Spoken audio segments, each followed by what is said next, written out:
백악기 선생님이 여러분들에게 시와 영화에 대해서 많은 이야기를 해드릴 겁니다. 백악기 선생님은 1981년도에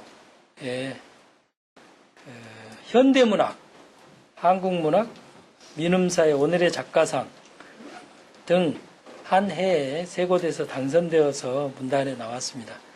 아마 우리 문단 역사에서 이렇게 한 해에 세 군데에서 이렇게 좋은 매체 세 군데에서 등단하기는 쉽지 않으리라 생각합니다. 그래서 문단에 나왔고요. 문학과 지성사 등의 출판사에서 나는 조국으로 가야겠다, 나무들은 국경의 말뚝을 꿈꾼다, 많은 날들이 지나갔다 등의 시집을 출간하였습니다.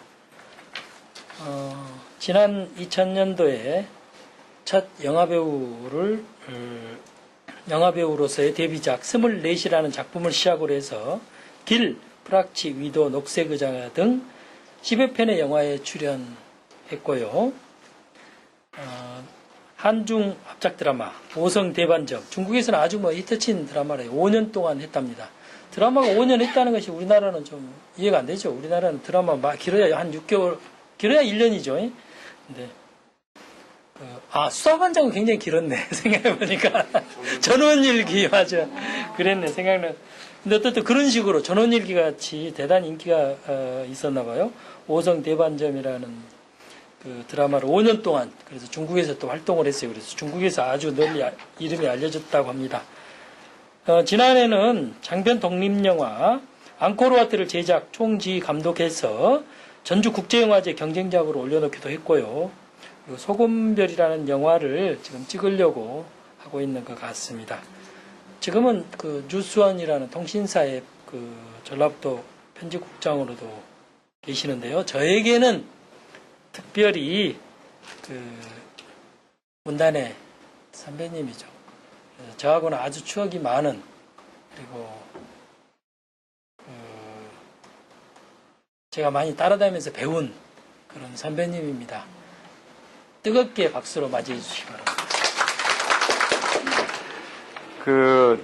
방금 오 교수님이 저에 대한 그 스펙을 이렇게 좀 다양하게 말씀을 하셨는데, 사실은 이제 제 인생의 두 가지 큰 축은 문학과 영화입니다. 젊었을 때부터, 아주 어렸을 때부터 사실 꿈이 영화 쪽 일을 좀 해보고 싶었는데, 그 당시 지금은 요즘 영화 산업이라든가 영화 판도가 많이 달라졌습니다만은, 제가 젊었을 때만 해도 거의 속된 말로 이렇게 딴따라 취급을 받는, 그래서 영화를 하려고 하는 그 부모님들의 반대가 좀 심했었습니다. 그래서 젊은 날에는 이제 문학에 조금 많이 열정을 바쳤고, 문학에 열정을 바치면서 이렇게 세월이 지나가는데, 뭔가 이제 먹고는 살아야 되고 해서 이제 직업을 택한 게, 제가 첫 직업을 택한 게 이제 언론사 쪽이었습니다. 그래서 이제 언론사 쪽에서 신문사에서 꽤 오랜 시간을 좀 보냈고, 40을 앞두었는데, 나이를 40을 앞두었는데, 이제 뭔가 내 인생에서 내가 해보고 싶은 일 좀 해야 되겠다. 이제 먹고 사는 것은 좀, 못 먹어도 괜찮을 것 같고, 정말 내 인생에서 내가 해보고 싶은 일이 뭐지? 라는 생각이 들기 시작을 하면서, 대학원을 영화과로 다녔어요. 직장을 다니면서. 그렇게 해서 제가 41살 되던 해에 이제 충무로에 데뷔를 하게 됐는데, 그때 당시에 영화에서 배우를 먼저 해볼 것인가, 감독을 먼저 해볼 것인가, 그런 생각에 조금 빠졌었어요. 그런데 제가 나이가 있기 때문에, 그래서 일단, 배우 쪽에서 좀 콜이 좀 왔습니다. 이제 제가 개인적으로 좋아하는 배우들의 어떤 모습들이 있는데, 그렇게 해서 제가 이제 배우 생활을 시작을 하면서, 영화의 이제 조감독 생활을 시작을 하게 된 거죠. 그래서 지금까지 2000년이니까 올해까지 12년째 영화 일만 지금 하고 있습니다. 영화 일만 하고 있는데, 전주에서 제가 여러분들 잘 아시다시피 전주국제영화제라는 게 있잖아요. 그래서 전주국제영화제 파트에서 아시아 영화 쪽, 그러니까 중국이라든가 일본, 홍콩, 대만 이쪽 아시아 영화 쪽을 담당하는 그 일을 맡게 됐어요. 그래서 그 일을 맡으면서 이제 전주에서 요즘 생활을 하고 있는데, 최근에 그 통신사 한 곳에서 저한테 얘기가 있어서 지금 통신사에서 잠깐 일을 좀 도와주고 있는, 지금 일상을 보내고 있는데 사실은 그냥 영화 일만 하고 있는 상황입니다. 지금요. 오늘 제가 이 자리에 이렇게 오려고 해보니까 오 교수님한테 사전에 제가 얘기도 들었습니다만은 연로하신 분도 계신다고 하시고 또 젊은 친구들도 있다고 하시고 또 문학에 대한 생각과 열정이 굉장히 뜨거우신 분들이라는 얘기를 제가 들었습니다. 제가 가만히 돌이켜서 제 젊은 시절에 어떤 생각을 해보니까 문학이라는 게 그렇게 정말 쉽지만은 않은 장르인데 어떻게 보면 간단한 것 같긴 한데 사실 굉장히 어렵고 복잡하고 또 모든 일이라는 것은 하면 성취가 있어야 돼요. 성취감이 따라야 되는데 성취감이 안 따라주면 또 그 일에 대한 어떤 불신도 생기는 거고 뭐 이런 생각들이 좀 들어요. 근데 제 경우를 이렇게 한번 말씀을 좀 드려보면은 저는 아버님, 부친의 영향을 많이 받았어요. 저희 아버님께서 50년대에 유명했던 독고영지 아버님, 그러니까 독고성 씨라고 유명한 영화 배우가 있었거든요. 그 독고성 씨랑 같이 영화를 하셨어요. 그러니까 제가 4살, 5살 때부터 아버지가 영화하는 판을 조금 다녔습니다. 그래서 제가 문화에 제일 눈뜬 것은 바로 그런 현장과 스크린이었어요.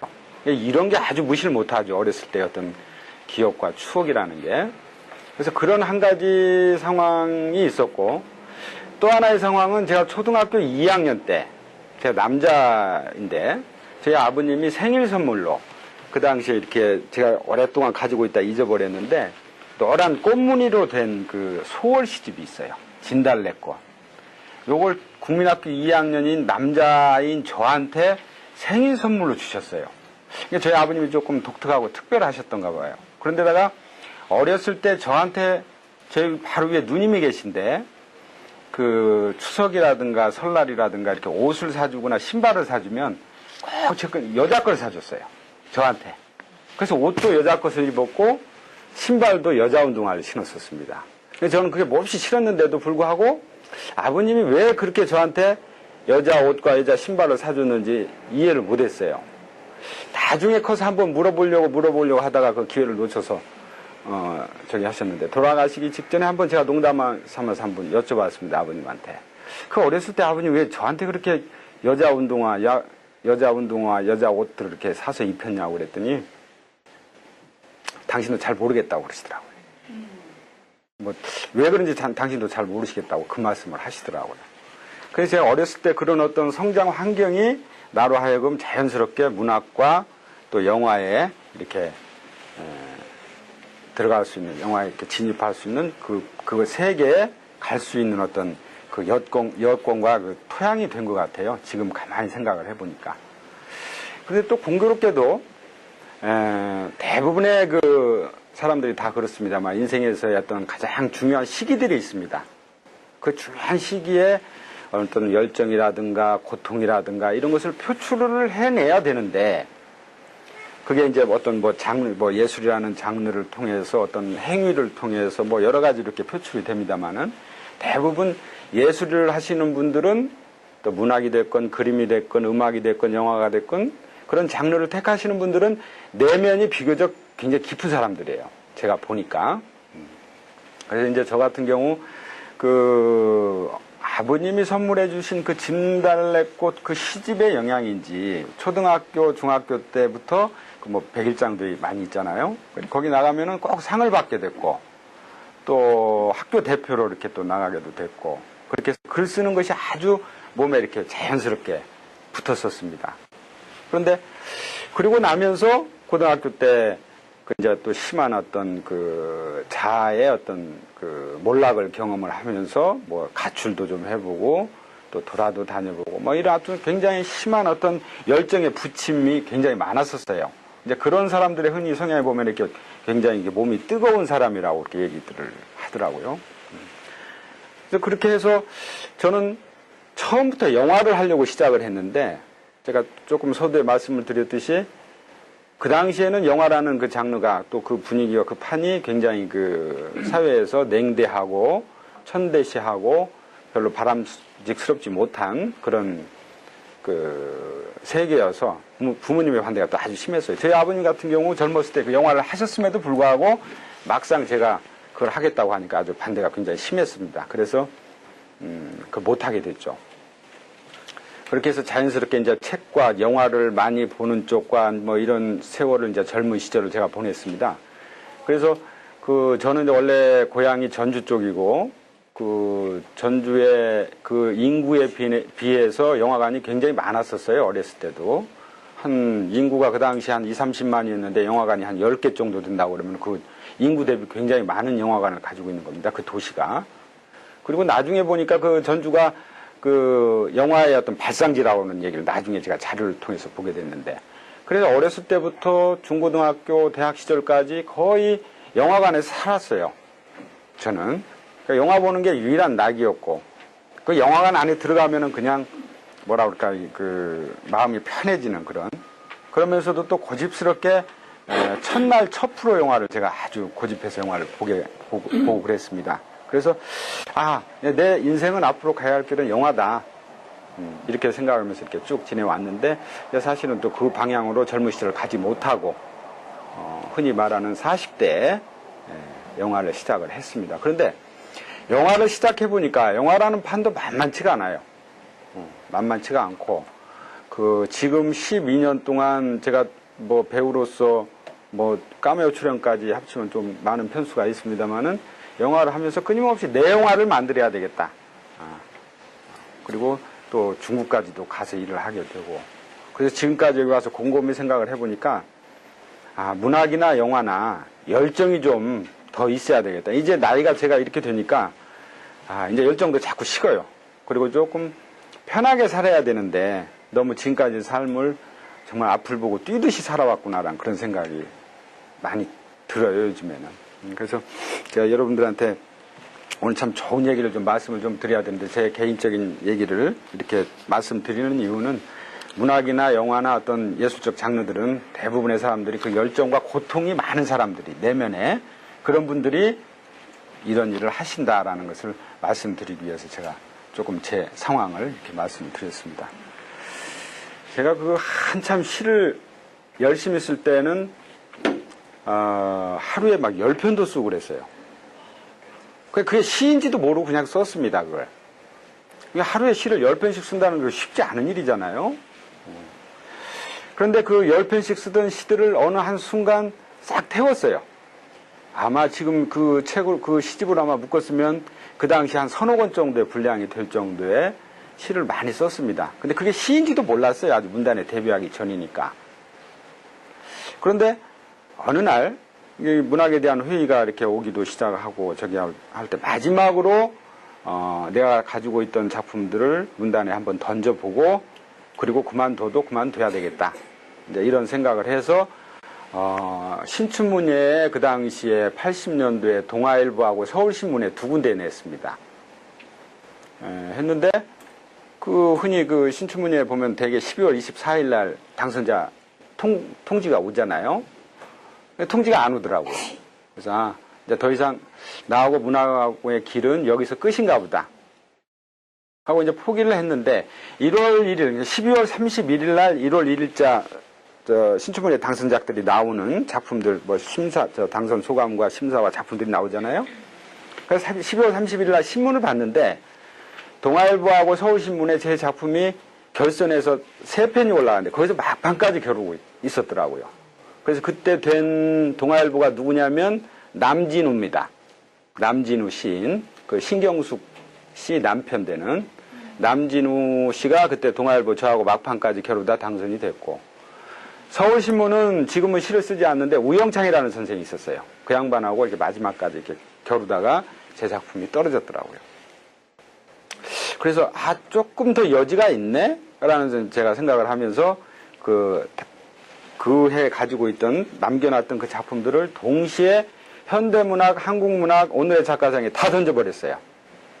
했더니 그 해 81년도에 그 현대문학, 한국문학, 오늘의 작가상이 다 됐어요.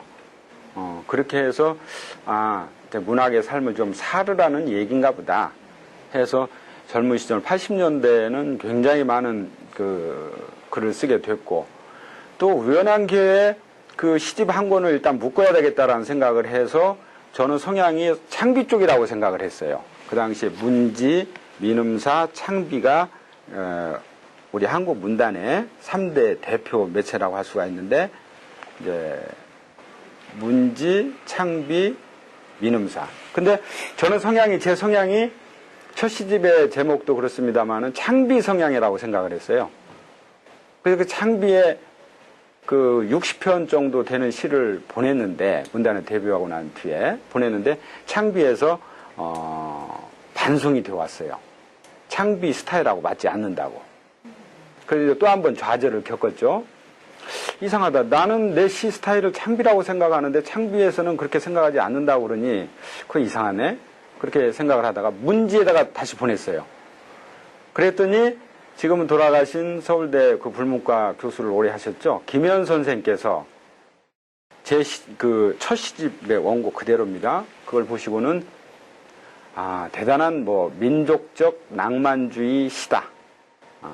그러니까 성향은 민족적인데 시 쓰는 폼은 로맨틱하다, 이제 이런 얘기죠. 그래서 민족적 낭만주의 시다 이렇게 표현을 하시면서 제가 첫 시집을 문지에서 이렇게 내게 된 겁니다. 그 제목이 나는 조국으로 가야겠다라는 시인데, 지금 보면 좀 부끄럽죠. 왜냐하면 20대 초반에 얼마만큼은 관념적이면서 얼마만큼은 개념적이고 또 얼마만큼은 시대에 대한 우울도 있고 얼마만큼은 어떤 젊음에 대한 고통과 열정과 이런 것이 들어가 있는 이 첫 시집을 지금 이렇게 보면 좀 부끄러워요.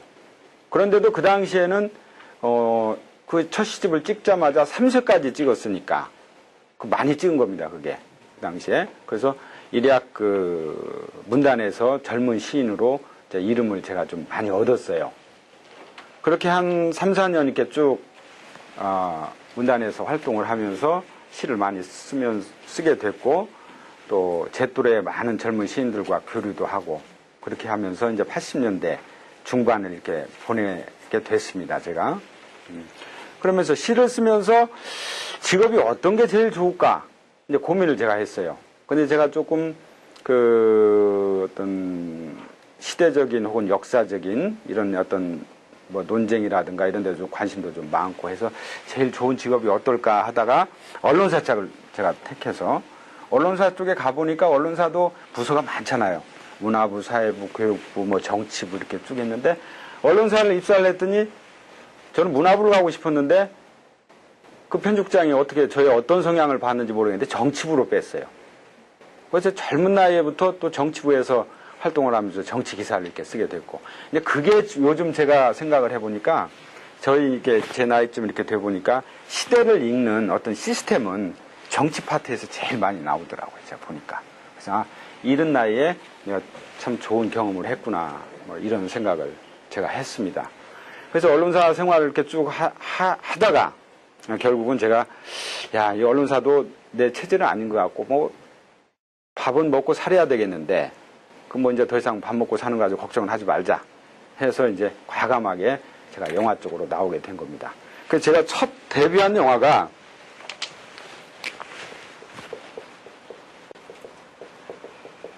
스물넷이라는 영화예요. 이게 임종재 감독 작품이고 제 사부가 박철수 감독인데 제가 박철수 감독 밑에서 조감독 생활을 오래 했습니다. 이 박철수 감독이 제작을 했어요. 제작한 이 24이라는 영화로 제가 첫 영화배우 데뷔를 했습니다. 근데 이제 이 영화에서 나온 친구들이 지금 요즘 용의자 X 찍어가지고 배우 출신 여자 감독이 있죠. 방은진 씨.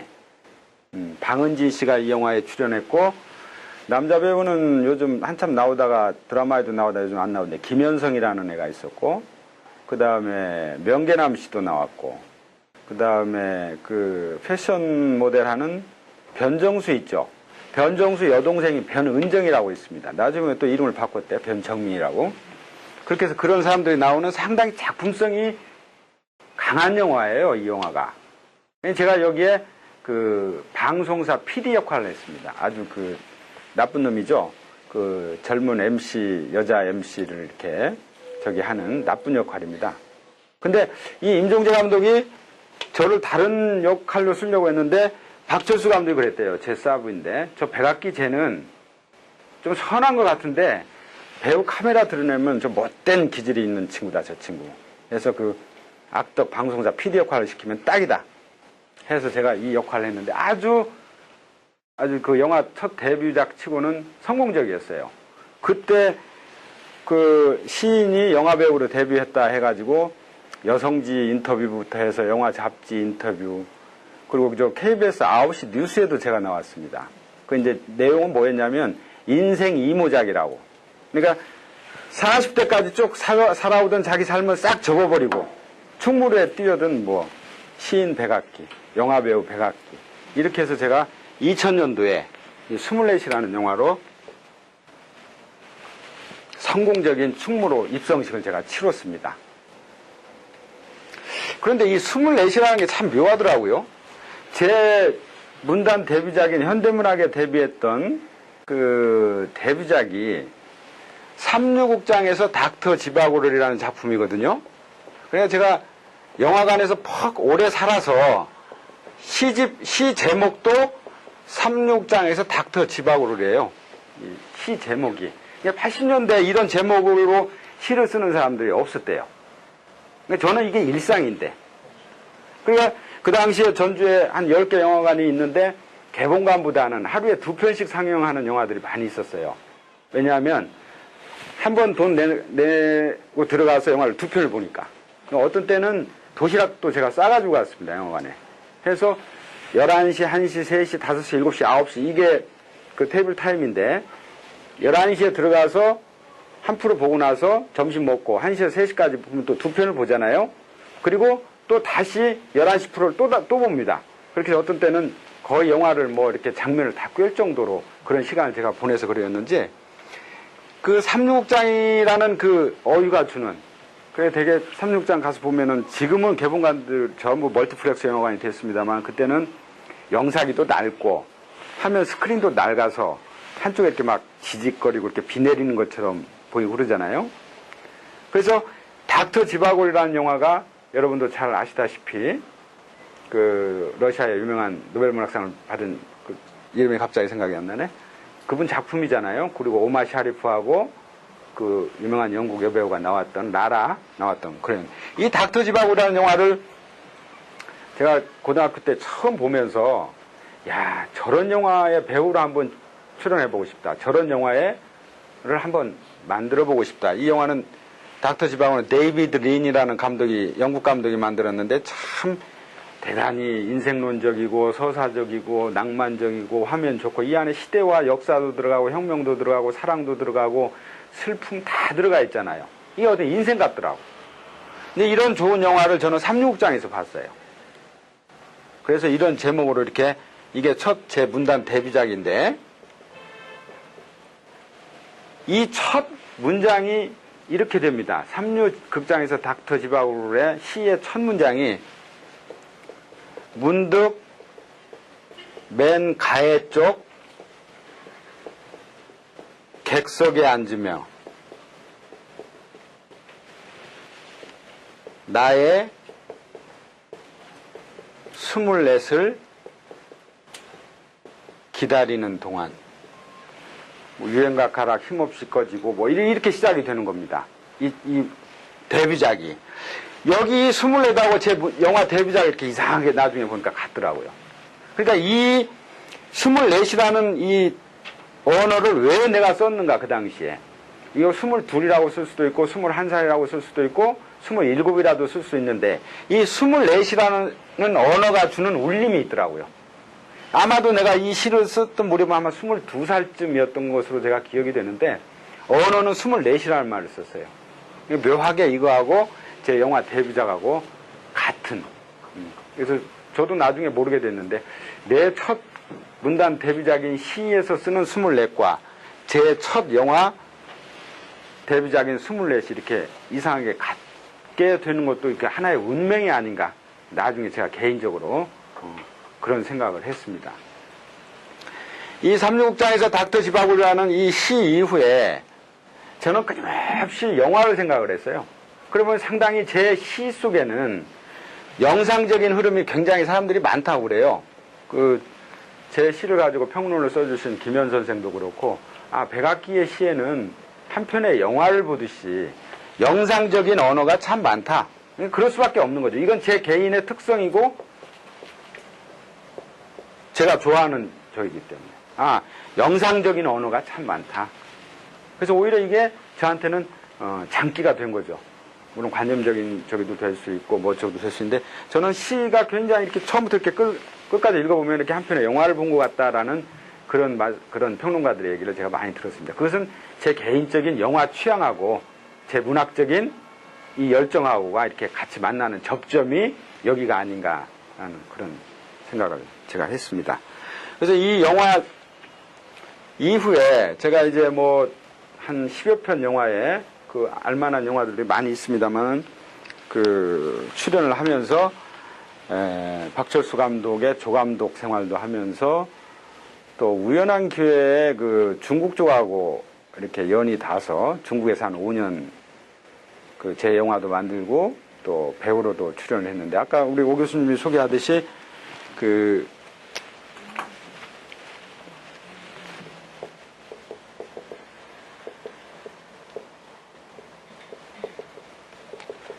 밥반자를 써야 되는데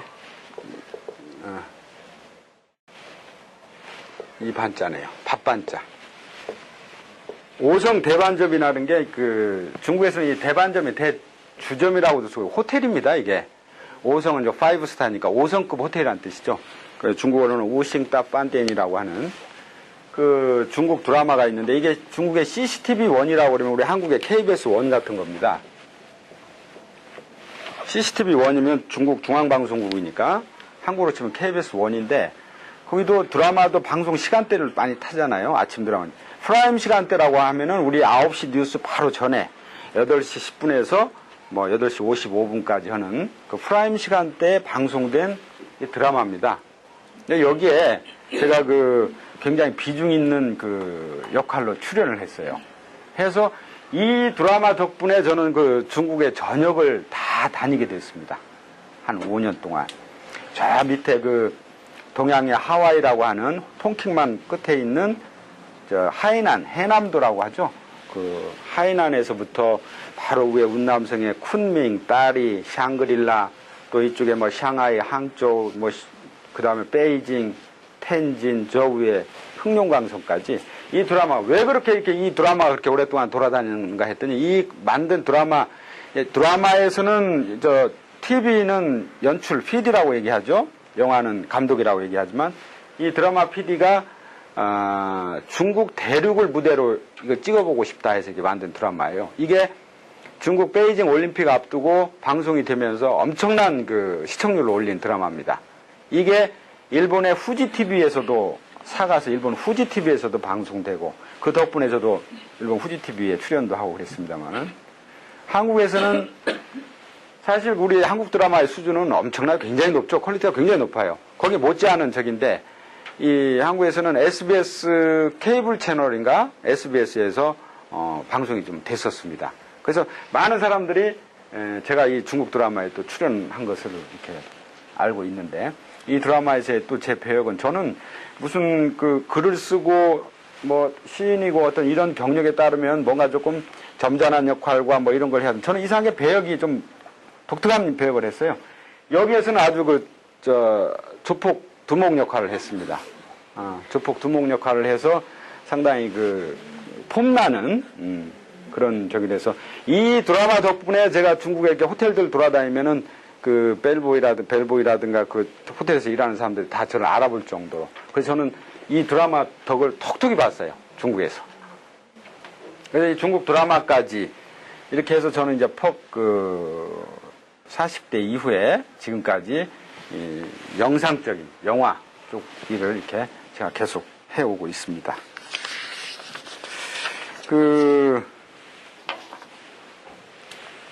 제가 오늘 여러분들한테 좀 영화 얘기를 또 시 얘기를 좀 재밌게 해줄 수 있는 것이 뭘까 이렇게 제가 이렇게 곰곰이 한번 생각을 좀 했었는데, 흔히 연극은 배우의 예술이라고 얘기하죠. 그리고 드라마는 작가의 예술이라고 그러고, 영화는 감독의 예술이라고 그럽니다. 다 이유가 있어요. 그 매체의 특성과 장르상. 연극을 배우의 예술이라고 하는 이유는 연극 연출가가 그 연극 작품을 올리기 위해서 수없이 많은 배우들 데리고 연습을 하잖아요. 트레이닝도 하고.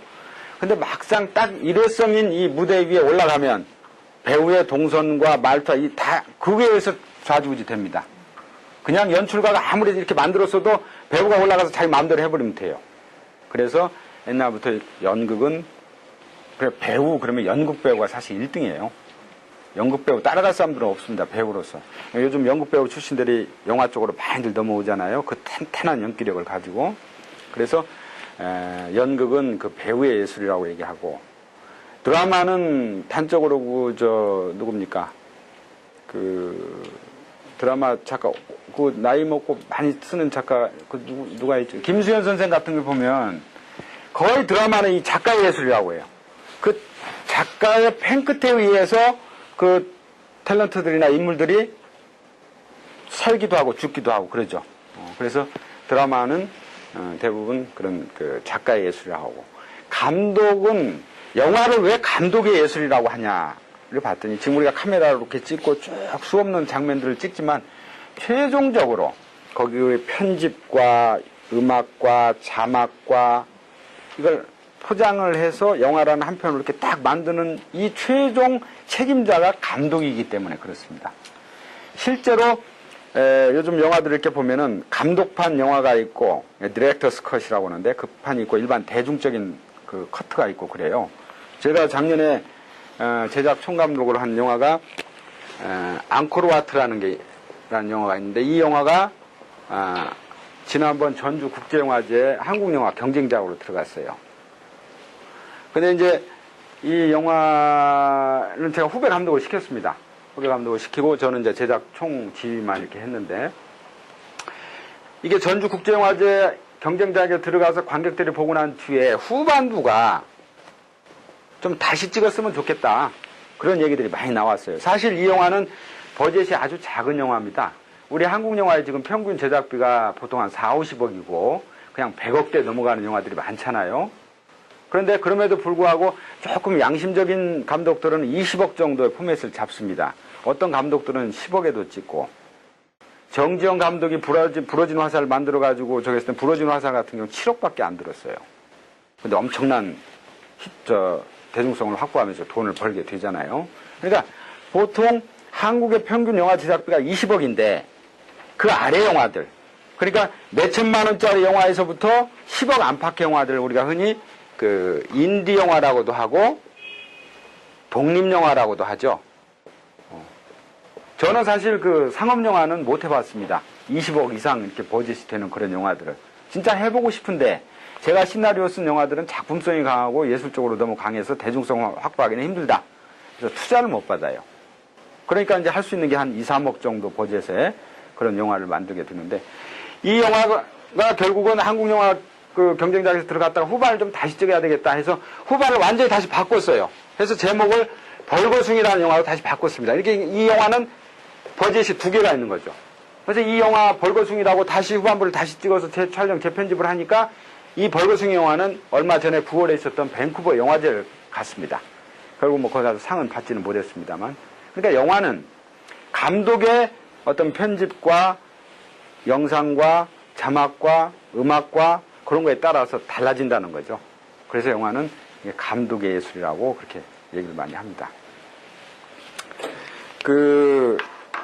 제가 아까 조금 전에 제 데뷔작이었던 닥터집하고 영화를 했었는데, 여러분들이 아마 여기서 많은 분들이 보셨을 거예요. 많이 보셨을 것이고, 또 혹시 안 보셨다면 꼭 봐야 될 영화가 이태리 영화죠. 일 포스티노라는 영화, 우체부라는 영화입니다. 그 영화는 여러분들이 반드시 찾아서 봐야 할 그런 영화인데요.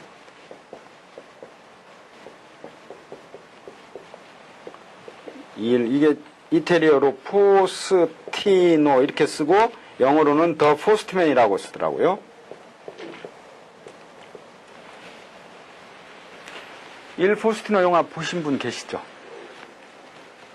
보신 분, 한 분 또? 한 분밖에 안 보셨어요? 이 영화 진짜 꼭 보셔야 되는데. 저 더워서 옷 조금 벗겠습니다.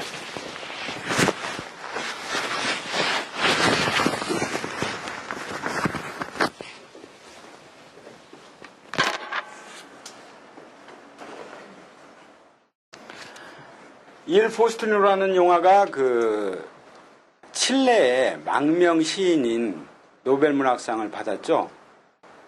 파블로 네루다의 어떤 마지막 삶을 다룬 영화입니다. 파블로 네루다. 그 파블로 네루다 같은 시인은 칠레에서 좌파, 그러니까 60년대, 70년대 이야기니까 지금은 뭐 좌파, 우파 뭐 쓰는 표현도 좀 그렇습니다만 그 당시에는 20, 30년대 지식인들 우리 전 세계적으로 볼 때 20, 30년대 1920, 30년대 지식인들은 치고 좌파 아닌 지식인이 없었다고 흔히 얘기하잖아요. 50년대, 60년대 남미의 어떤 그런 그 시대 상황 속에서 이 파블로 네루다는 좌파 시인이라고 불리는 이유가 민중의 삶을 얘기하니까, 없고 가난하고 소외된 사람들의 삶을 이야기하니까. 작가라고 하면 가난하고 억눌리고 소외되고 아픈 사람들의 가슴과 눈물을 만져줘야 되는 게 작가라고. 그게 작가가, 그런 작가 시대적 소명을 해야 된다는 거 그렇게 흔히 얘기를 하잖아요. 그게 그 당시에는 말하자면 좌파 문학인, 좌파 시인 뭐 이렇게 얘기가 됩니다. 근데 이 파블로 네루다를 모델로 해서 만든 일 포스티노라는 영화에 보면 파블로 네루다가 자기 나라인 칠레에서 쫓겨나가지고 망명지를 선택하는데 이태리의 지중해 가까운 어떤 조그만 섬을 택합니다. 그게 말하자면 전 세계적으로 뉴스를 타면서 그 조그마한 어촌 마을에 파블로 네루다가 오게 된다는 소식을 듣고 그 마을에서 벌어지는 이야기입니다. 그 마을에서 벌어지는 한 우체부에 관한 이야기예요. 우체부. 파블로 네루다가 말하자면 이 망명을 해서 지중해에 있는 절벽 아주 그 조그만 섬 어촌 마을에 이제 오게 되는데 전 세계적으로 이 파블로 네루다한테 쏟아지는 우편물들이 많을 거 아니겠어요? 그렇죠? 그래서 파블로 네루다에다 집에다가 우편물을 배달하는 전용 우체부를 그 시골 우체부에서 하나 고용을 합니다. 해서 이 이태리의 국민 배우인 이 막시 모리보 하는 그 배우가 말하자면 자원을 하게 되죠. 해서 자전거 하나를 끌고 파블로 네루다한테 배달되는 세계 각국에서 온 우편물을 싣고 그 네루다 집을 가면서 이제 영화가 이렇게 시작이 되는 거죠.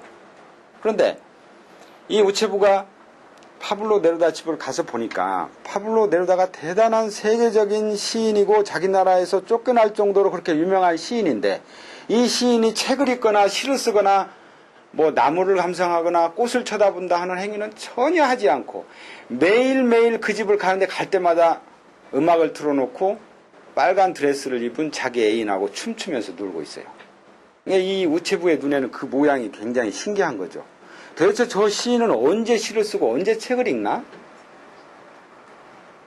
그래서 그 집을 이렇게 자꾸 방문을 하고 하면서 이제 서서히 이제 파블로 네루다하고 가까워지게 되는데 거기에서 파블로 네루다가 중요한 말을 한마디 합니다. 시가 뭐냐고 묻는데 파블로 네루다가 그렇게 얘기를 해요.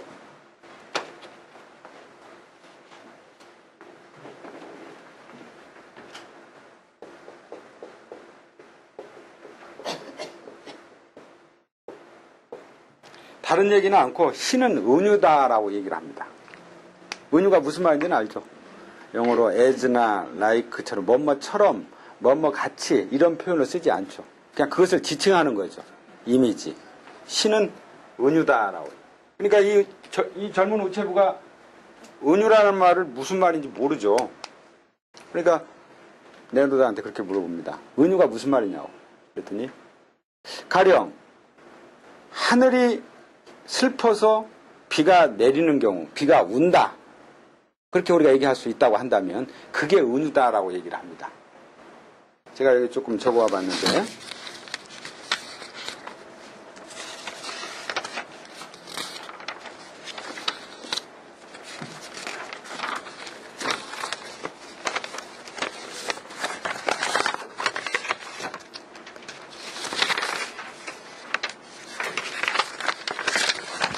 예를 든다면 하늘이 운다고 하면 그게 무슨 뜻이지? 라고 파블로 네루다가 묻습니다.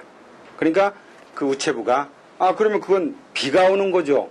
라고 말을 하죠. 그랬더니 그게 바로 은유라고 파블로 네루다가 간단히 얘기를 해줍니다. 그러고 난 뒤에 시는 절대 설명하거나 묘사하면 안 된다고 얘기를 합니다. 시는 설명하거나 묘사해서는 절대 안 된다.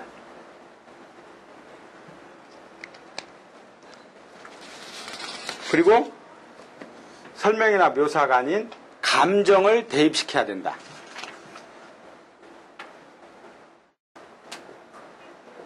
또 감정 대입이라고도 하고 이입이라고도 하죠. 감정이 이입이 되니까 이게 은유가 되는 거죠. 근데 처음에는 우체부는 시에 대한 아무런 지식이나 식견이 없는 거죠. 그냥 저 시인이 도대체 시를 쓰는 사람이 어떻게 생겼는가, 어떤 삶을 사는가, 거기에 대한 관심 때문에 우체부를 자원했고 우체부로서 그 집을 방문할 때마다 하나씩 이렇게 묻게 되는 거죠. 그랬더니 나중에 이 파블로하고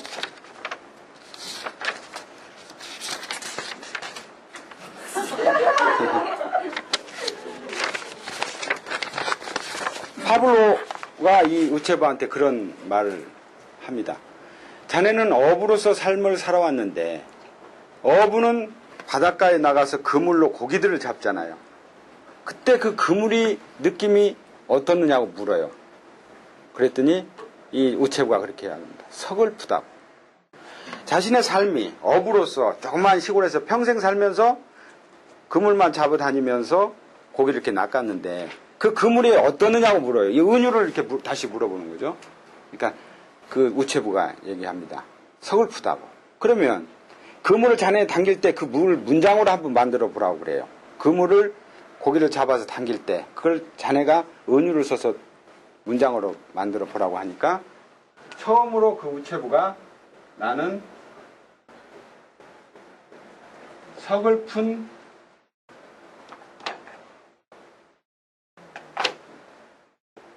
그물을 당겼다 라는 표현을 씁니다. 여기서부터 이제 이 우체부가 말하자면 언어에 대한 시어에 대한 감각에 눈을 뜨게 되는 거죠.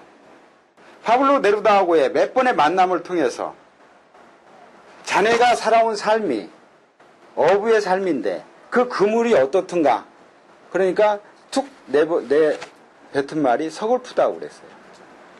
그러면 그걸로 자네의 행위를 묘사를 한번 시어로 얘기를 해보라고 했더니 나는 서글픈 그물을 당겼다라고 얘기합니다. 이 말은 이 시어는 이 우체부한테 어부로서 살아온 이 우체부한테는 자기 삶과 딱 밀착된 말이죠. 나는 서글픈 그물을 잡아당겼다. 그러니까 파블로 네루다가 박수를 쳐주는 거죠. 이제 자네도 시를 이해하게 됐다. 그러면서 하는 말이 자네가 살고 있는 이 이태리 이 지중해 이 조그만 어촌의 이 삶을 여기서 아름다운 것을 찾아보라고 얘기를 합니다. 이게 본격적으로 이 우체부한테 시를 가르쳐 주는 거죠. 아름다운 것을 찾아보라고 했더니 이 우체부가 얘기합니다. 이 섬의 가장 아름다운 게 뭐냐고 파블로 네루다가 물어요. 그랬더니 베아트리체라고 얘기합니다. 이 베아트리체가 바로 이제 나중에 보니까 이 우체부가 사랑하는 여인입니다. 이 섬의 아름다움을 한마디로 표현해라고 했더니 이 우체부는 베아트리체라고. 그렇게 해서 이제 이 베아트리체를 가지고 시로 쓰게 되는데 이 우체부가 쓰는 말들은 사실 이제 사랑의 시, 연애 시로 이제 시작이 되는 거죠. 그러면서 당신의 미소는 나비의 날갯짓. 어떻게 보면 좀 유치하기도 하고 조금 어린애들이 쓴 것 같긴 하지만 그렇게 시를 시작하는 거죠. 그 베아트리체, 이 아름다운 섬에 표현하라고 했더니 베아트리체라고 얘기했고, 이걸 가지고 시를 써보라고 하니까 당신의 미소는 나비의 날갯짓, 당신의 웃음은 장미요. 이게 이제 다 은유가 되는 거죠. 당신의 미소는 나비의 날갯짓, 거의 등까지 않습니까? 이게 은유거든요. 당신의 미소와 나비의 날갯짓이 같다라는 거죠. 은유. 당신의 웃음은 장미. 이것도 마찬가지. 같은 얘기입니다. 은유입니다. 당신의 웃음과 장미가 같다는 겁니다. 그리고 당신의 웃음은 땅에서 움튼 새싹이라고 표현을 했어요. 땅에서 움튼 새싹. 또 솟아오르는 물줄기. 이게 다 은유입니다. 그러니까 이 파블로 네루다가 던진 화두가 이 섬의 아름다움을 베아트리체라고 얘기했고, 이 베아트리체라는 자기가 가장 사랑하는 존재가 있기 때문에 그 사랑하는 존재를 시어로 표현하라고 얘기했더니 당신의 미소는 나비의 날갯짓, 당신의 웃음은 장미요, 땅에서 움튼 새싹이요, 솟아오르는 물줄기라고 얘기합니다. 당연히 박수를 받죠. 시를 쓸 때는 은유라는 것을 가슴에 두고 자기가 가장 사랑하고 좋아하는 것들을 끌어 대상으로 삼아서 시어로 이렇게 표현하는, 이 말하자면 노벨 문학상을 받은 칠레 좌파의 전 세계적인 시인인 파블로 네루다가 시에 대해서 전혀 문외한인 이태리의 조그만 섬의 한 어부한테 시를 가르쳐주는 가장 명징한 것입니다. 이렇게 해서 파블로 네루다와 우체부는 아주 가까운 사이가 되는 거죠. 남자들의 로망이 다 그렇듯이 여성들을 만나고 싶어하고 여성을 또 보고자 하잖아요. 파블로 네루다가 이제 드디어 베아트리체를 만나러 가게 됩니다. 이 우체부하고 같이. 이 우체부는 베아트리체가 자기가 가장 사랑하는 상대고 이 섬의 아름다움을 표상하는 여인인데, 세계적인 시인 파블로 네루다와 같이 이 베아트리체를 만나러 그 시골의 어촌의 조그만 카페에 들어서는데 베아트리체가 앉아 있는 거죠. 거기에서 딱 파블로 네루다가 우체부한테 사인을 해서 자기 시집을 줍니다. 베아트리체가 깜짝 놀라죠. 그냥 못생기고 가난하고 시골 어부인 저 우체부, 저 친구가 파블로 네루다하고 같이 자기 그 동네 카페에 와서 자기가 보는 앞에서 사인을 해서 시집을 주니까 그 여인이 다시 보게 되는 거죠. 그래서 그때부터 이제 베아트리체하고 이 우체부하고 사랑의 이제 결실이 이제 이루어지는 겁니다. 시를 통해서. 그러니까 이 우체부는 처음에 시에 대해서 공부하고 시를 배우려고 했던 게 아니었고, 이 파블로 네루다의 우편을 배달하기 위해서 자꾸 집을 방문할 때마다 늘상 음악 소리와 아름다운 여인과 노는 소리와 아름다운 여인과 춤추는 이런 걸 보고서 자기가 가장 아름답게 생각하는 베아트리체하고 사랑을 이루려면 시를 통해서 하면 저런 여인을 만날 수가 있겠구나 라고 생각을 해서 시에 접근을 한 거고, 그게 은유를 통해서 파블로 네루다와 이 우체부가 만나면서 결국 베아트리체까지 이렇게 이어지는 사랑의 어떤 고리가 이렇게 된 것이죠. 그래서 그 뒤에 이제 이 영화에 이제 쭉 이렇게 저기를 보면 결국 이제 파블로 네루다는 자기 이 마을에서 이제 어느 정도 살다가 이제 자기 고국으로 다시 돌아갑니다. 고국으로 돌아갔는데 그 이후에 이 막시모토라는 우체부는 결국 이제 본격적인 시를 쓰게 되죠. 그리고 이태리에서도 그 당시에 어떤 시대적인 어떤 좌파적과 우파의 어떤 싸움에 이렇게 휘말리게 되면서 말하자면 시를 대중 앞에 서서 읽게 되는 그런 경험을 하게 됩니다. 그러니까 이 우체부는 파블로 네루다라는 위대한 시인을 만나면서 완전히 자기 삶이 바뀌게 된 것이죠. 사랑하는 여인도 얻게 되고 시도 쓰게 되고, 그게 파블로 네루다의 어떤 민중의 삶을 말하자면 이해하게 되고, 그들 편에 서서 자기가 살아온 삶이 그러니까 그들 삶을 위해서 시를 쓰게 되고, 이제 결국은 대규모 시군중 앞에서 자기가 쓴 시를 읽게 됩니다. 이 우체부의 삶이 완전히 180도 이렇게 바뀌어진 거죠. 나중에 이 파블로, 이 영화의 앞권은 나중에 파블로 네루다가 떠났다가 그 시군중에서 시를 읽고 저기 하다가 결국은 이제 사고로 죽게 돼요. 이 우체부. 근데 실제로 있었던 사건이라고 그래요. 죽게 되고, 그 다음에 이 베아트리체하고 결혼을 해서 난 애 이름을, 파블로 네루다 이름을 따서 붙입니다. 그 영화 저 이름을 제가 아까 적어놨었는데, 파블리토라고. 리토라는 말은 그 이태리식 그 이름이잖아요. 그래서 파블로 네루다의 이름을 인용을 해서 베아트리체하고 난 자기 아들 이름을 파블리토라고 이름을 칩니다. 그 파블로 네루다를 기념하기 위해서 그렇게 짓고, 나중에 결국 그 파블로 네루다는 고국으로 돌아갔고, 이 한참 이 우체부와 파블로 네루다 사이에 이렇게 만났을 때 이 섬의 아름다움에 대해서 말해보라고 했을 때 처음 네루다가 녹음을 해놓은 게 있어요. 그 녹음기가 우연하게 발견하게 되는데 거기에 자기 목소리가 나오죠. 네루다가 이 섬의 아름다움에 대해서 자네는 어떻게 생각하나. 그러니까 한마디로 우물우물하면서 베아트리체라고 했던 처음 얘기했던 그게 녹음기가 이렇게 남아져 있어요. 해서 이 파블로 네루다를 위해서 이 섬의 아름다움, 이제 자기는 그때는 가장 이 섬의 아름다움을 베아트리체라고 표현을 했는데, 이제 그러면 도대체 이 섬의 아름다운 것이 뭔가 해서 직접 자기가 녹음기를 들고 이 섬에 대해서 녹음을 하기 시작을 하는데, 첫 번째는 이 섬의 해변에 있는 작은 파도 소리들입니다. 어떻게 보면 이 우체부한테는 시를 쓰는 행위하고 똑같은 거죠. 이 섬의 아름다움을 이제 뭔가 자기가 남겨둬야 돼요. 언어로도 남겨놓을 수 있지만, 그래서 녹음기로 남겨두는데 그 장면이 굉장히 아름답습니다. 해변에서 파도가 이렇게 찰싹이면서 밀려오는 그 소리를 녹음을 합니다. 그리고 자기가 얘기를 해요. 이 섬의 아름다움 1번, 작은 파도 소리. 그리고 아주 열심히 쭈그리고 앉아서 찰싹이는 파도 소리를 녹음을 합니다. 두 번째는 역시 작은 파도 뒤에 이어서 오는 큰 파도를 암벽 위에서 또 녹음을 합니다. 암벽이 부딪혔다가 빠져나가는 큰 파도 소리를 또 녹음합니다. 이 섬의 아름다움의 두 번째가 큰 파도 소리. 세 번째 이 섬의 아름다운, 그러니까 결국 파블로 네루다가 맞으면 숙제를 주고 간 그런 꼴이 됐죠. 이 우체부한테. 그래서 세 번째 아름다움은 절벽에서 불어오는 바람 소리를 녹음을 합니다.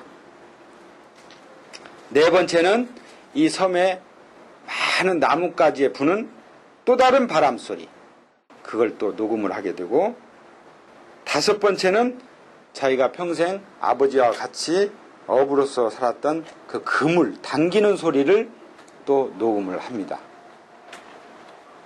그리고 여섯 번째는 그 조그마한 해변, 평화로운 해변에서 있는 교회의 종소리를 또 녹음을 하게 되고요. 그리고 일곱 번째는 그 소리가 들리지 않을 텐데 무수히 쏟아질 듯한 이 밤하늘의 별들을 산 꼭대기에 올라가서 녹음을 합니다. 자기는 이제 별이 내는 소리라고 얘기를 하는데요. 시인의 어떤 감성으로만 가득한 얘기죠. 그 다음에 여덟 번째는 자기 사랑하는 아내 베아트리체가 임신한, 나중에 파블리토라고 이름을 지은 자기 아이의 심장 소리를 또 녹음을 합니다.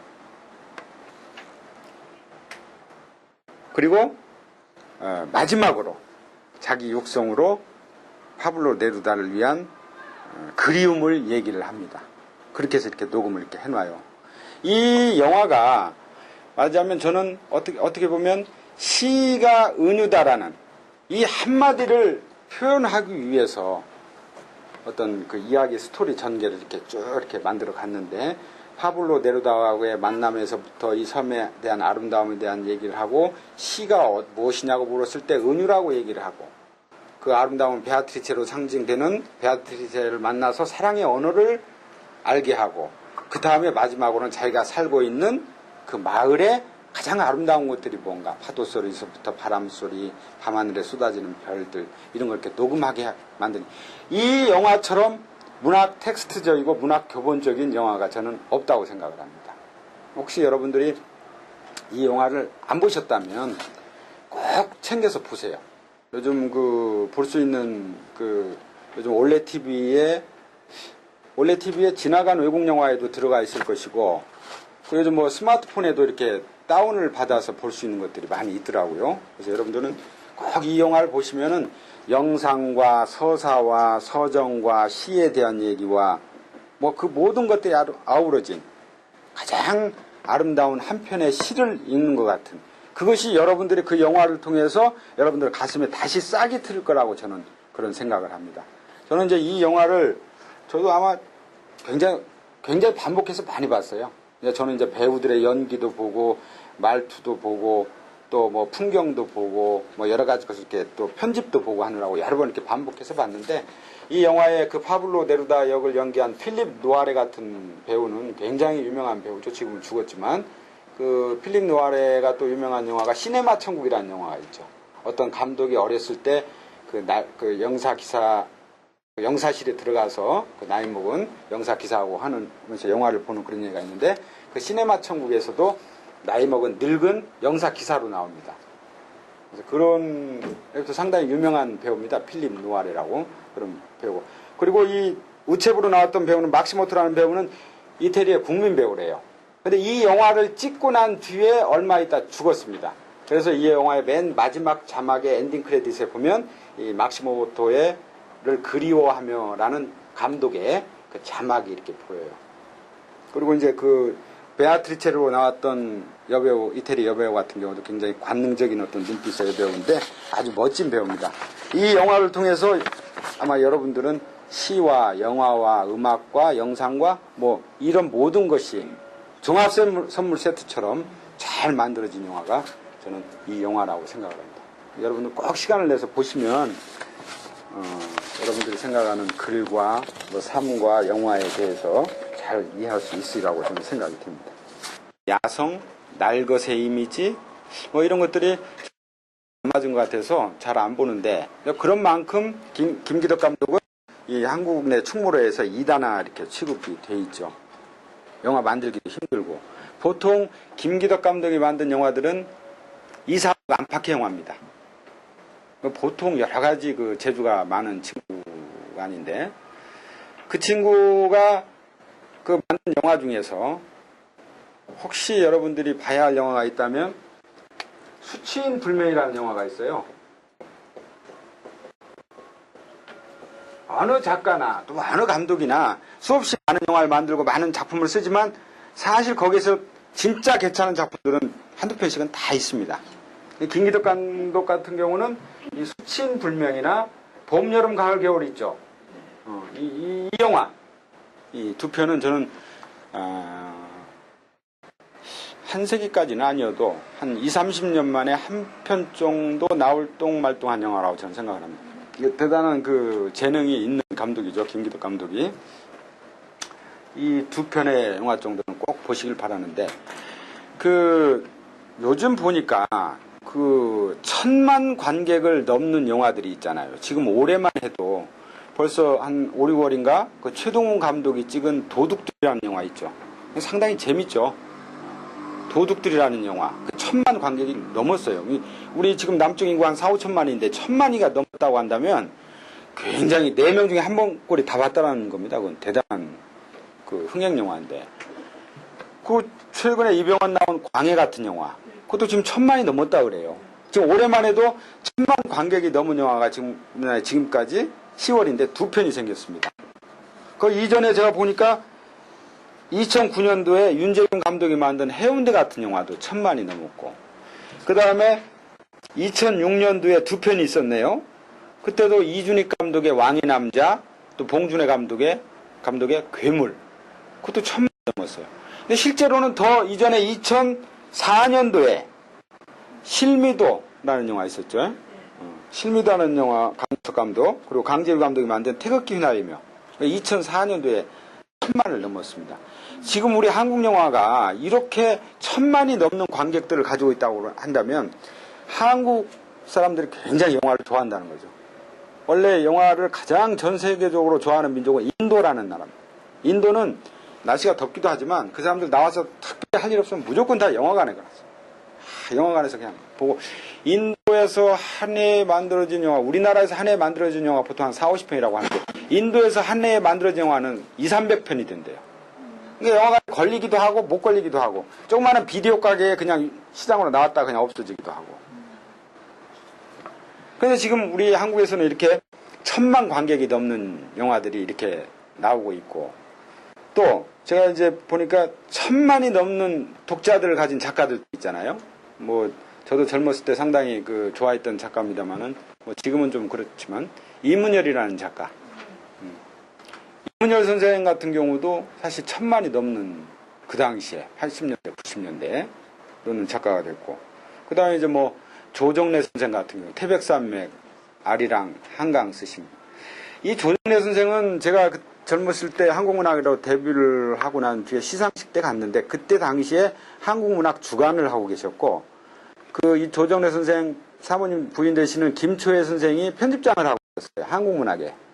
제가 그때 한국문학 신인상으로 100만 원으로 신인상으로 나왔을 때 시상식 때 갔더니, 조정래 선생이 그 뒤풀이 자리에서 그런 얘기를 해요. 조정래 선생 소설을 제가 읽어본 적이 없어요, 그때까지. 왜? 발표를 잘 안 하니까.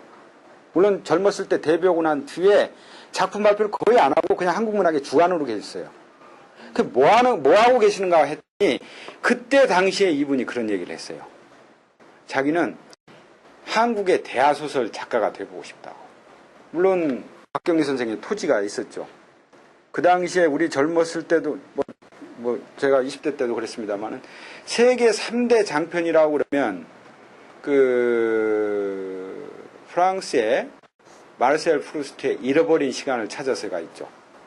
그 책이 실제로 프랑스에는 13권인가 된다는데, 그건 프랑스 독자들도 다 읽지 못한대요. 평론가들만 읽는데요. 그게 저 77년도에 능성 출판사에서 우리나라에서 처음으로 번역이 됐는데, 제가 욕심을 내서 그 책을 한번 읽으려고 했는데, 1권 게르망트 쪽인가 하는 그 책 한 권 읽다가 뒤로 넘어졌어요. 읽을 수가 없어요. 의식의 흐름과 심리와, 가령 첫 문장부터 꽁브레라는 과자 하나를 이 주인공이 입에다 물면서 그것으로 인해서 연상되는 상상력과 자기 어렸을 때의 추억과 그런 얘기를 하는데, 문장이 한 단락이 이렇게 한 페이지를 넘어갈 정도. 그래서 그 콩브레라는 과자를 먹으면서 연상되는 생각과 상상력과 어렸을 때의 추억을 보통 5, 6페이지에 걸쳐서. 그러니까 앞줄을 읽다 한 페이지 읽고 넘기다 보면 이 앞에가 뭘 얘기했는지를 모를 정도로.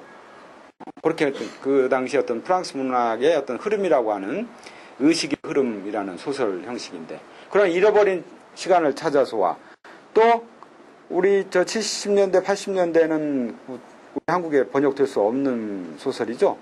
그 미하일 숄로프의 러시아의 고요한 돈강이라는 소설이 있습니다. 그건 지금 번역돼 다 나와 있어요.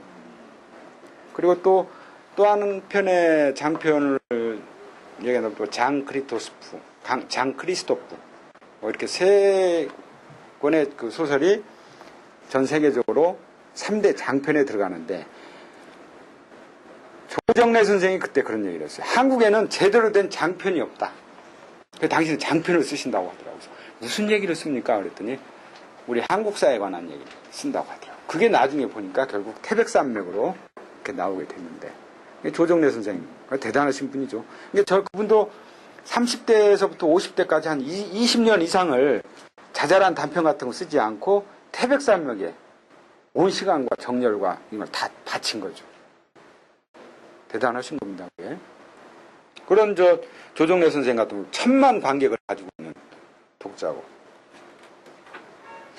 왜 이렇게 1000만 관객의 독자가 있고 1000만의 어떤 그 관객을 갖고 있는 영화가 있는가 했더니, 요즘 말하자면 유통 구조의 어떤 변화가 아닌가, 저는 그런 생각을 합니다. 그 당시만, 우리 때만 해도 그 불가능한 얘기인데, 요즘에는 페이스북이나 트위터나 이런 거 통해 가지고 그냥 삽시간에 퍼지면서 그게 어떤 상업성과 흥행성의 어떤 가속 페달을 밟게 만들어서 그런 1000만 독자의 소설들이 나오고 1000만 관객의 영화들이 이렇게 나오는데, 이런 것들이 절대 제가 볼 때는 이렇게 바람직스러운 어떤 구조는 아니다라는 그런 생각이 듭니다. 이게 우리 사회의 아주 단적인 양극화 현상이죠.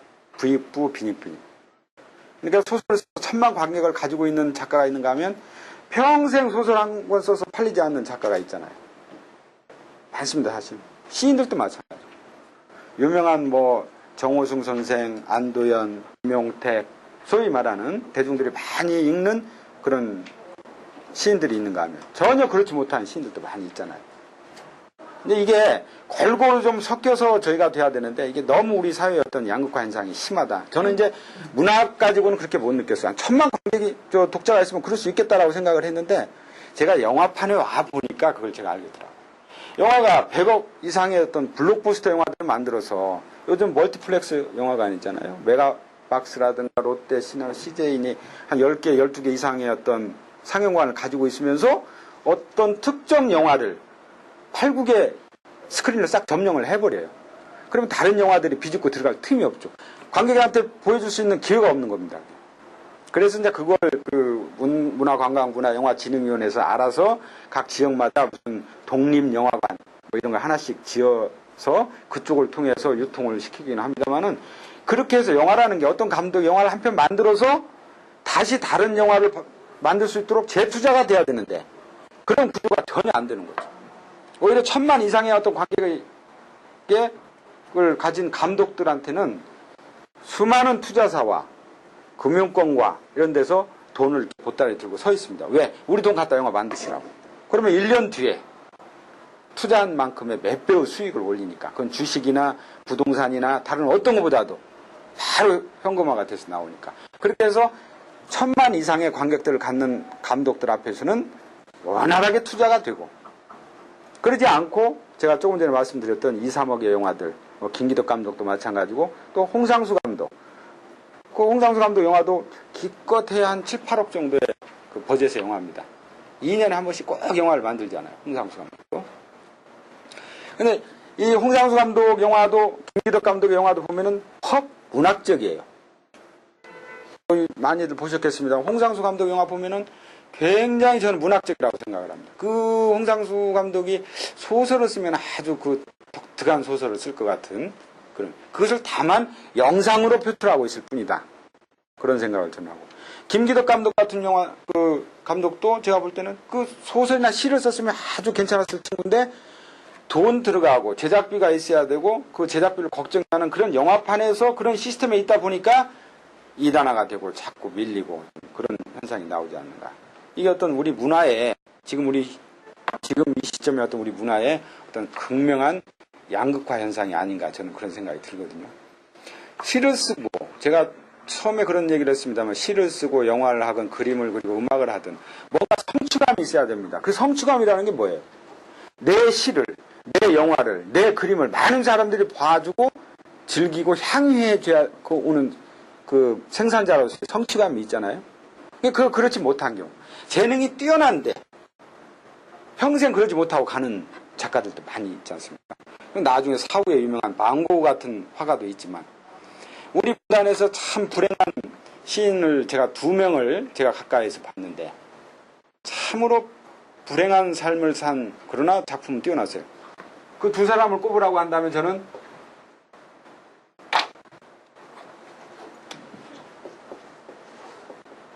황지의 풀잎이라는 시집을 낸 박봉우라는 시인이 있습니다. 또 하나는 얼마 전에 시비가 선 박영근이라는 시인이 있습니다. 둘 다 또 묘하게 박씨네요. 아마 밀양박씨 들린 것 같아요. 이 박봉우 선생은 그 창비에서 5번째로 낸 시집을 냈는데 1번이 신경림 선생의 농무라고 5번째 황지의 풀잎이라는 시집이 있어요. 참 시 좋습니다. 이분은 평생 아주 이른 나이에 조선일보 신춘문예로 데뷔를 해서 창비에서 황지의 풀잎이라는 시집을 냅니다. 우리의 어떤 시대의 분단과 시대의 아픔에 대해서 시를 많이 쓰신 분인데 이분이 그 유신 독재 시절에 어떤 데 끌려가서 굉장한 고문을 당하셨어요. 그것 때문에 조금 정신적으로 좀 이상하셔가지고 그 원래 광주분입니다. 박봉우 선생은. 그런데 서울에 살지 못하고 아주 기계는 대단했어요. 그 사모님하고 결혼식을 파고다공원에서 했습니다. 그 당시에 그 기계가 대단했던 사람인데 어떤 일로 해서 그렇게 고문을 당하고 그러다 보니까 정신적으로 조금 이 칩이 틀어지면서 전주에 와서 전주 시립도서관에 아동 도서에 있는 거기 사서도 아니고 계약직이죠. 그러니까 그 당시에 전주 시장이었던 이효계라는 시장이 특별히 자기 친구를 위해서 만들어준 차례예요. 먹고 살으라고. 그래서 전주에 와서 살다 돌아가셨는데 이분이 퍽 저를 많이 괴롭혔어요. 어떻게 괴롭혔냐면 이분은 말하자면 월요일 날에 도서관이 쉬잖아요. 월요일 날 쉽니다. 일요일 날까지 근무를 하고. 그러니까 매일 이분의 일상이 어떤가 봤더니 새벽에 한 8시쯤 일어나가지고 술을 드십니다. 그리고 적당히 취한 상태에서 9시쯤 도서관에 출근을 해요. 그래서 한두 시간쯤 도서관에 앉아있다가 11시쯤 되면 또 내려옵니다. 그래서 도서관 밑에서 또 술을 마십니다. 2시쯤 다시 도서관에 올라갔다가 한 2시간 있다가 퇴근을 해서 또 술집에 갑니다.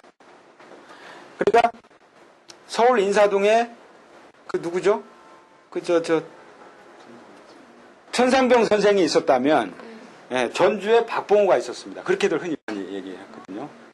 서울 인사동에 천상병 선생이 계시다면 박봉호 선생은 전주에 있었어요. 그렇게 평생 이분이 술만 드셨어요. 시집도 한 6, 7권 됐죠. 초기 시집들은 굉장히 대단한 그 시를 썼던 분이에요. 나중에 이제 그런 일을 겪고 나면서 어떤 좌절과 자기 인생에 대한 허무와 뭐 이런 것들 때문에 많이 이렇게 황폐해지셨는데 박봉호 선생 시집, 초기 시집 아주 좋습니다. 저기 어딥니까? 파주 아니고 어디죠? 38선 밑에 그 도라산역이구나. 도라산역에 가면 이 박봉호 선생 그 시비가 거기에 있습니다. 박영근이라는 시인은 저하고 고등학교 동기예요. 고등학교 동기인데 이 박영근이가 왜 불행하냐면 1980년대 우리나라에서는 그동안 그 노동자 시라는 게 없었어요. 그런 장르가 없었습니다. 처음으로 박노해라는 시인이 나타나서 노동요 새벽이라는 시집을 가지고 첫 1호가 노동자 시인 2호가 흔히 박노해라고 그렇게 많이 평론가들이 얘기는 합니다만은 그렇지 않아요. 박영근이가 더 앞섰습니다. 박영근이가. 그런데 이 박영근은 그래도 조금 먹물이었어요.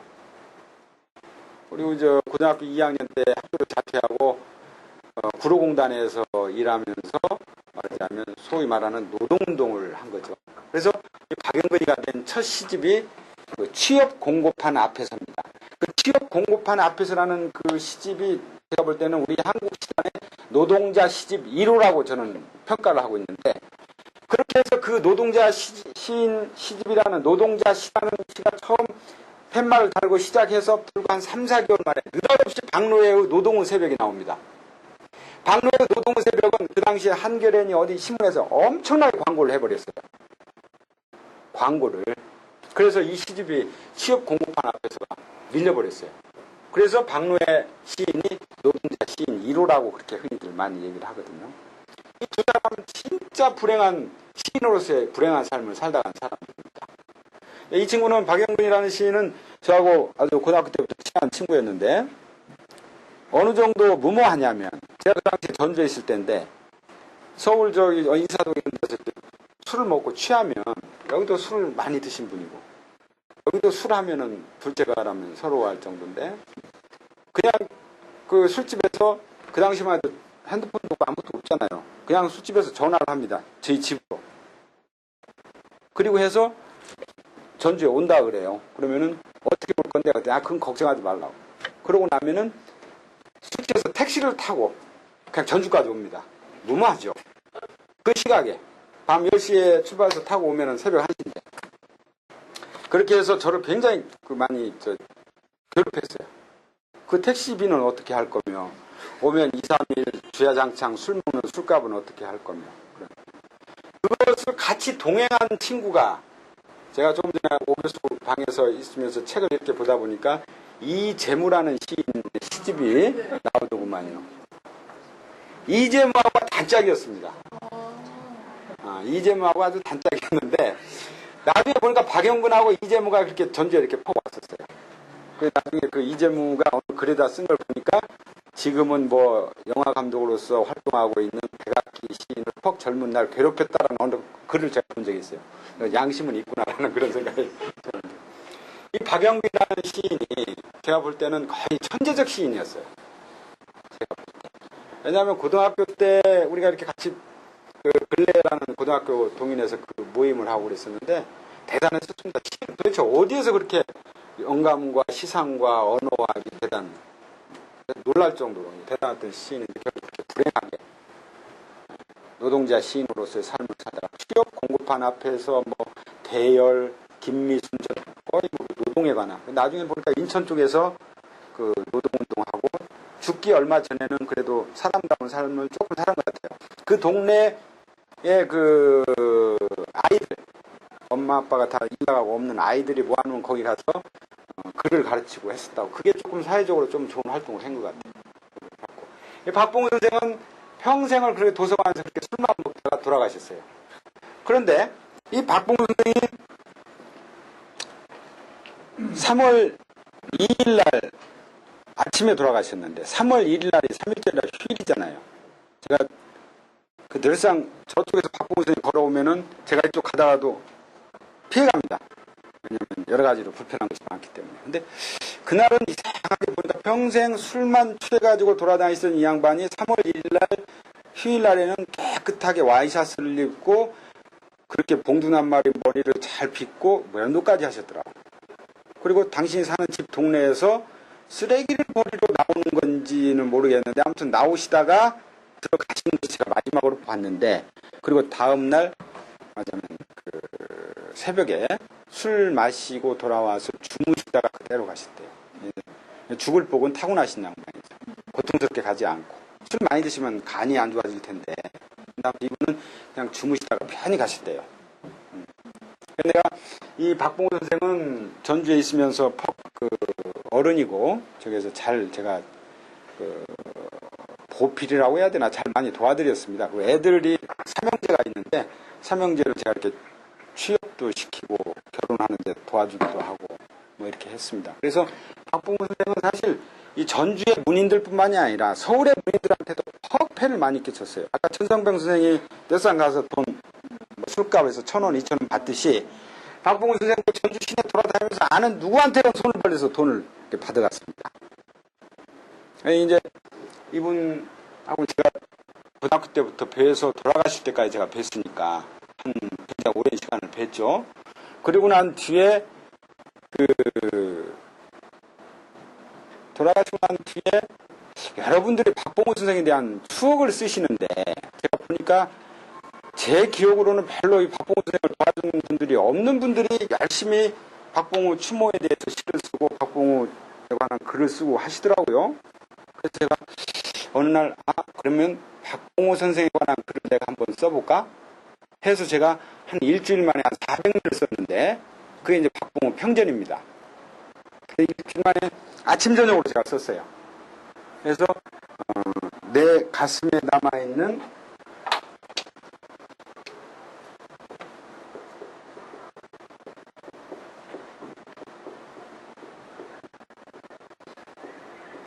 천하의 박봉우라는 그 제가 평전을 썼는데 왜 천하라는 말을 쓰냐, 이분은 늘상 나 천하의 박봉우야 그 말을 잘 쓰셨어요. 나 천하의 박봉우야. 대단한 기계가 있는 거죠, 젊었을 때부터. 그래서 제가 이 평전을 한 400몇 가량 써가지고 그 당시에 신동아에서 넌픽션 공모를 아마 지금도 할 거예요, 매년. 그래서 97년인가?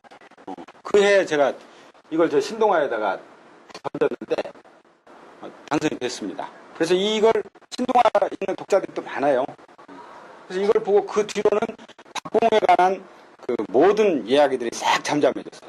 제가 아주 꼼꼼하게 다 기록을 했기 때문에 박봉우에 관한.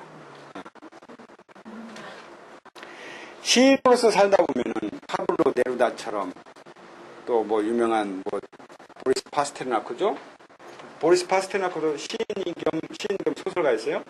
보리스 파스테르나크처럼 또 뭐 작가로서 뭐 여러 가지 유명한 삶을 다 살 수는 있고, 한편으로는 또 이렇게 불행한 시인들의 삶도 있다는 거죠.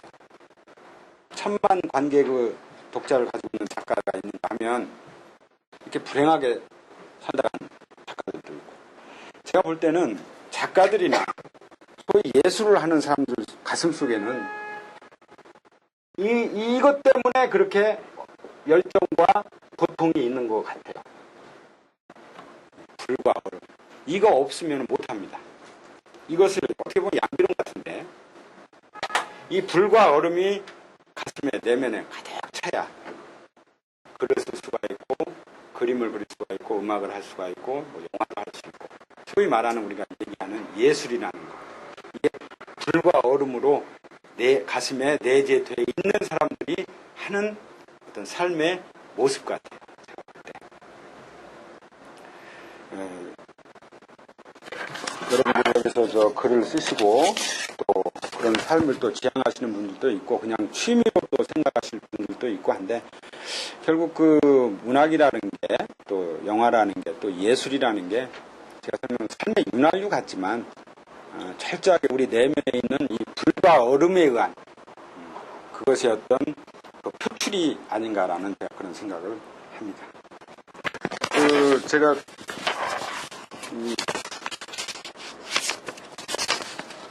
시 세 편을 제가 이렇게 오봉옥 교수한테 해서 여러분들한테 한번 이렇게 보라고 했는데요. 제가 젊었을 때 그래도 가장 모범적으로 생각했던 시인을 두 사람을 꼽으라면 저는 서정주하고 김수영을 꼽습니다. 서정주하고 김수영을 꼽는데 두 분 다 아주 판이하죠. 시 성향도 그렇고 살아온 삶도 그렇고.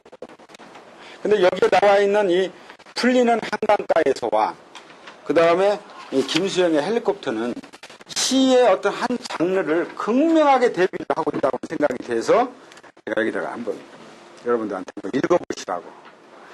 두 분 다 아까 제가 불가름을 얘기했습니다만은 시인들 내면에 있는 서러움이라든가 슬픔이라든가 비애라든가 자유라든가 이런 것들이 극명하게 그 시인들의 이 형식으로 지금 드러나고 있는 시가 나는 이 두 편이라고 생각을 해요. 그래서 시를 공부하고 또 시를 좋아하고 시를 또 그렇지 않다 그래도 이 정도는 꼭 알고 있어야 한다라고 생각하는 시 두 편을 꼽으라면 저는 이 풀리는 한강가에서 서정주 선생, 미당 선생의 시와 그 다음에 김수영 선생의 헬리콥터라는 시를 꼽습니다. 이 서정주의 이 시는 운율도 있고 가락도 있고 슬픔도 있고 시대도 있고 역사도 있고 다 들어가 있어요. 이 짧은 하나, 둘, 셋, 넷, 다섯, 6년 안에. 반면에 우리 김수영 선생의 이 헬리콥터 같은 시는 저는 처음에 시를 이렇게 써도 되나? 라고 젊었을 때 굉장히 의아해하면서 밑줄 그으면서 제가 읽었던 시입니다. 이것은 시의 형식은 아니죠. 어떻게 보면 산문적 형식인데 이런 걸 뭐 흔히 평론가들은 산문시라고도 얘기하는데 이건 또 산문시라고 볼 수는 없고 행가리가 있기 때문에 이렇게 묘사를 서병적으로 묘사하면서 우리 마음의 자유나 비애에 대해서 이렇게 잘 표현을 해낼 수 있을까라는 게 바로 이런 헬리콥터라는 시입니다. 저는 어렸을 때 그 미군 부대 아래에서 헬리콥터가 이렇게 뜨고 내리는 걸 많이 봤어요. 헬리콥터가 그 담자같이 이렇게 큰 저희가 그대로 수직으로 앉고 그대로 뜨고 하는 걸 많이 봐서 그런데 이 헬리콥터라는 제목이 주는 전혀 비시적이면서 그러면서 이렇게 이걸 형상화하는 묘사해서 이렇게 시로 형상화하는 이렇게 탁월한 능력이 이 시의 한 장르가 될 수도 있겠다. 거의 짧게 쓴 시인 중에 김종삼이라는 시인이 있는데 김종삼이라는 시 중에 이런 저희가 있어요. 헬리콥터가 이렇게 와서 뜨는데 밭이랑에 바람이 휙 불고 지나갑니다. 간단히 그 두 줄을 언급을 해놓고 맨 마지막에 아마 이곳에도 전쟁이 지나갔으리라. 그런 시가 있어요. 김종삼 선생의 시인학교라는 시집에 보면. 그러니까 5, 60년대 전쟁을 경험한 우리 선배 세대의 시인들, 선생님들은 다 이런 헬리콥터에 대한 자유에 대한 그런 것들을 감정에 이입을 시키는 거 상당히 좋은 소재가 아니었는가 제가 그런 생각이 들어서 전혀 비시적인 묘사와 설명으로 이렇게 시적으로 형상화할 수 있는가 이제 젊었을 때 이 시를 읽고 상당히 놀란 그런 시입니다. 그래서 참고로 한번 보시고. 제가 그 영화하고 영화판에 이 충무로에 나온 뒤로 시를 쓸 수 있는 그 형편이 사실 많이 안 되잖아요. 그럼에도 불구하고 저를 알고 있는 사람들의 어떤 시 청탁을 제가 가끔 받기도 하고 대부분 청탁을 받아도 시 쓸 수 있는 형편이 안 되기 때문에 제가 많이 그 거절도 하고 그랬는데 이 춘천 여자라는 제 시 졸시인데 한번 이렇게 제가 가장 최근에 쓴 시입니다, 이게. 그래서 어느 잡지에 제가 발표를 했는데 이 시를 제가 여기다 인용을 한 것은 어떤 그 인생을 살아가면서의 어떤 느닷없는 문득 순식간에 오는 경험들이 있어요. 저 같은 경우는 이 시의 어떤 춘천 여자라는 그 대상이 한 20 몇 년 만에 느닷없이 어떻게 알고 전화로 연결이 돼서 문득 떠오른 심상입니다, 이게. 그러니까 제가 이 시를 쓰려고 해서 쓴 건 아니고 그냥 어느 날 문득 소스라치게 갑자기 저한테 어떤 한 체험이 생기면서 이 시가 그냥 쓱 나온 거예요. 시를 쓰려고 했던 의도는 전혀 없었습니다. 이렇게 시가 나올 수도 있다라는 또 가장 저의 최근의 시인데 이 시의 재미있는 것은 저는 사실 이 시를 맨 끝에서부터 시작을 했어요. 제가 한번 보면 막 역에서 내린 한 사내가 성큼성큼 걷고 있었다. 거꾸로 저는 시를 써놓고 이걸 처음부터 다시 한번 뒤집어 봤어요. 해서 뒤집은 시로 저는 이 춘천 여자를 이렇게 매듭을 했는데 아 이렇게 해도 시가 되는구나. 그런 차원에서 제가 여기다 한번 그 여러분들한테 한번 선을 보인 그런 시입니다. 그 오늘 이렇게 늦은 시각에 그 오봉옥 교수님의 어떤 그 덕분에 또 여러분들 이렇게 만나게 돼서 제가 살아온 어떤 문학과 영화에 대한 이야기를 그냥 뭐 순서 없이 제가 생각나는 대로 두서없게 얘기를 했는데 여러분들이 앞으로 좋은 원하시는 대로 좋은 시인이 되시고 좋은 작가가 되시고 또 좋은 어떤 그 예술을 향유하는 그런 인생과 삶이 되기를 진심으로 바랍니다. 감사합니다.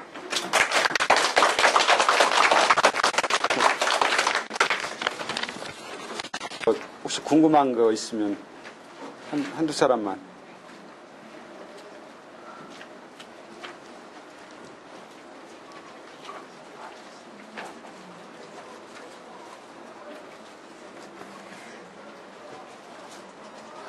질문 없으신가 본데.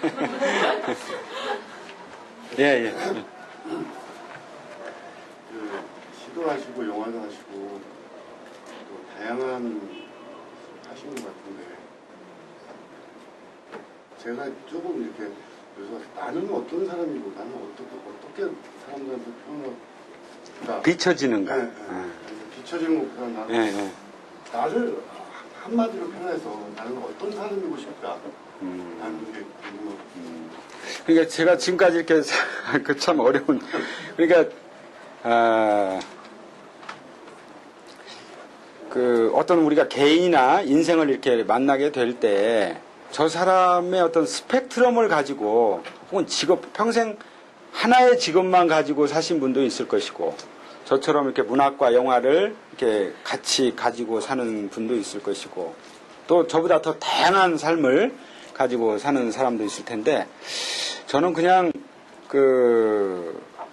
우리 오봉옥 교수 지금 오셨습니다만은 오 교수님도 젊었을 때 그런 얘기 하는데 저는 꿈이 이상하게 그랬어요. 20대는 시인을 좀 해야 되겠고 그러니까 의지대로 의욕대로 될지는 모르겠습니다만 20대는 시인으로서 이름을 좀 얻었으면 좋겠고 30대는 소설을 좀 썼으면 좋겠고 40대는 영화를 좀 했으면 좋겠고 50대는 영화 감독을 좀 했으면 좋겠다. 이런 생각을 제가 했었어요. 20대 때. 근데 그대로 가는데 이게 뭐 만족스러운 성취감은 없는데 저는 그런 어떤 문학과 영화가 내 인생의 두 축이다. 이 삶을 좀 살아야 되겠다라고 했는데 그 주변에서 저를 볼 때 그래 대단한 열정을 가지고 아직도 ING야라고 이렇게 좋게 평해 주시는 분들도 있고 야 저렇게 뭐 많은 일을 어떻게 다 열정을 분산시켜서 일을 하지? 라고 이렇게 얘기하는 사람들도 있고 그래요. 그런데 저는 별로 개의치 않고, 예. 그러나 뭔가 좀, 한 분야에서 좀 성공은 좀 크게 했으면 좋겠다라는 그런 바람은 좀 있죠. 근데 요즘 뭐, 저는 지금 50대지만 아직도 40대처럼 그냥 살고 있으니까 어떻게 될지는 잘 모르겠어요. 굉장히 좀 어려운, 아직도 그냥 ING입니다. 예. 죄송합니다. 저도 질문이 예, 예. 아까 말씀하셨을 때 그 불과 얼음이 가슴에 있어야지 글을 쓸 수 있거나 뭐 예술을 할 수 있다고 그러셨잖아요. 그러면 그 내 가슴에 불과 얼음이 있는지 없는지 어떻게? 알 수 있고 만약에 그 불과 얼음이 없다면 그거를 어떻게 이렇게 만들어야 될까요? 어떻게 만들어야 되느냐.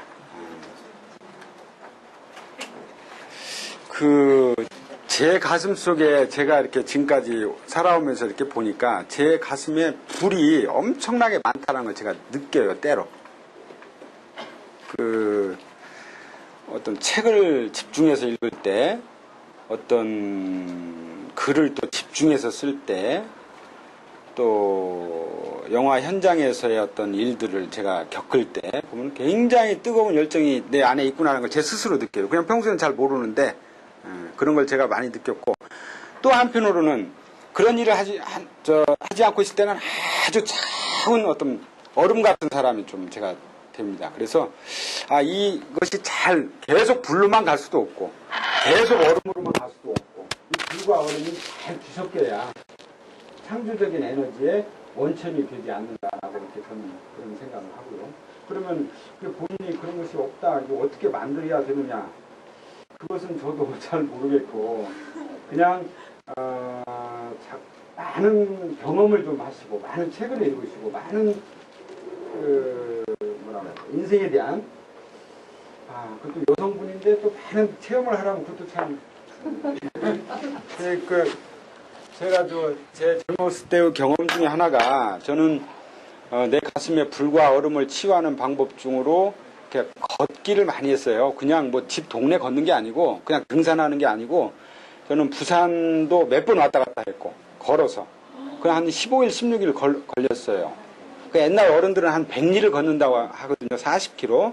근데 그때 저는 내 걸음으로는 한 120리는 걸어야 되겠다 해서 그렇게 해서 뭐 고개도 넘고 평야도 지나고 산도 넘고 몇 번의 어떤 그런 경험도 있고, 그런 경험도 있고, 저는 또 대학 1학년 때 먼 바다가 보고 싶어가지고 그냥 오징어 잡이 배를 타고 묵호에서 나간 적이 있어요.